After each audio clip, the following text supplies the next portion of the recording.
আজকে বাংলাদেশের ইতিহাসে কলঙ্কজনক যতগুলো মামলা হয়েছে তার একটি মামলার রায় হয়েছে আজকে।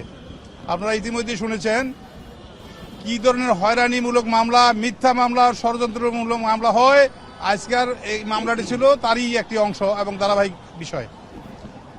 জনাব তারেক রহমান, যিনি বাংলাদেশের মানুষের হৃদয়ের মণি, যিনি বাংলাদেশের কাঙ্ক্ষিত নেতা, যিনি বাংলাদেশকে পরবর্তীতে নেতৃত্ব দিবেন, গণতান্ত্রিক প্রক্রিয়া যিনি চালু করছেন, এবং যেই কারণে তিনি এবং তার মা সাবেক প্রধানমন্ত্রী বেগম খালেদা জিয়া সহ এই পরিবারটি নিগৃহীত হয়েছে, অত্যাচারিত হয়েছে, জুলুমের শিকার হয়েছে, এবং গণমানুষের আকাঙ্ক্ষার বিপক্ষে যারা ছিলেন তারা এই মামলাটির মূল কারিগর।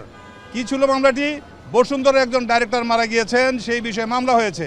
সেই মামলায়, হত্যা মামলায় সমস্ত আসামিরা খালাসপ্রাপ্ত। যেখানে আজকের লুৎফুজ্জামান বাবর, উনি স্বরাষ্ট্র প্রতিমন্ত্রী হিসাবে ওনাকেও আসামিভুক্ত করা হয়েছিল, তিনি সেই মামলায় খালাসপ্রাপ্ত।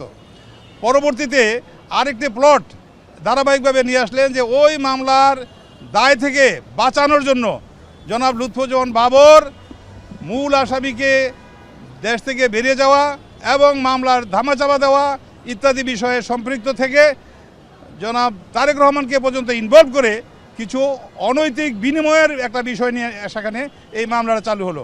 যেখানে লুৎফুজ্জামান বাবরকে 1 নম্বর আসামি করা হয়েছে এবং বসুন্ধরা মালিক, আমার অনেক আলোচিত একজন সাবেক এমপি বিএনপির জনাব কামাল, যাকে ইকোনো কামাল হিসাবে দেশে বেশি পরিচিত, তাকে সহ আবু সুফিয়ান, একজন বিএনপির সাবেক সংসদ সদস্য প্রার্থী সহ এদের বিরুদ্ধে মামলাটা হয়।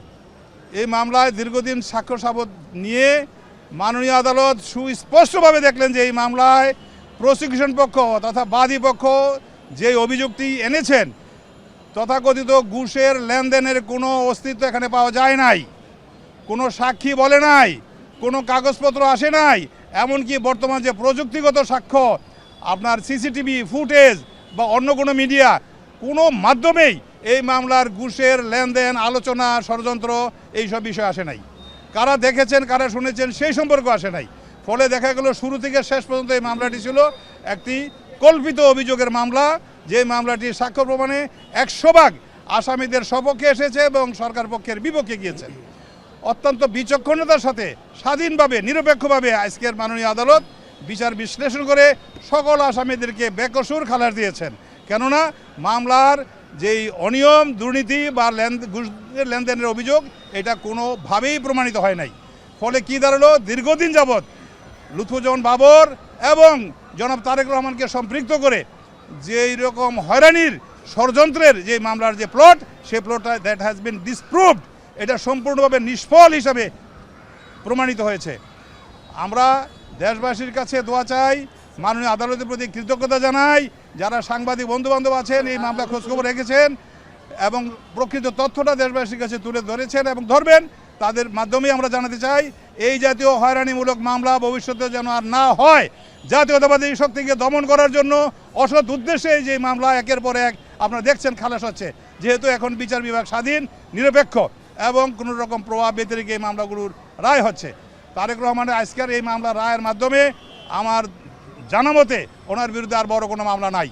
এখন তিনি ইভেন দেশে ফেরত আসার জন্য অপেক্ষায় আছেন, দেশবাসী তাকে গ্রহণ করার অপেক্ষা আছেন। সেই অবস্থাটা এখন অনেকটা ফ্রি হয়ে গেল। লুৎফুজ্জামান বাবরেরও আমার জানা মতে মামলা নাই, একটা অস্ত্র মামলা ছিল, সেটাও গতকাল খালাস হয়ে গেছে।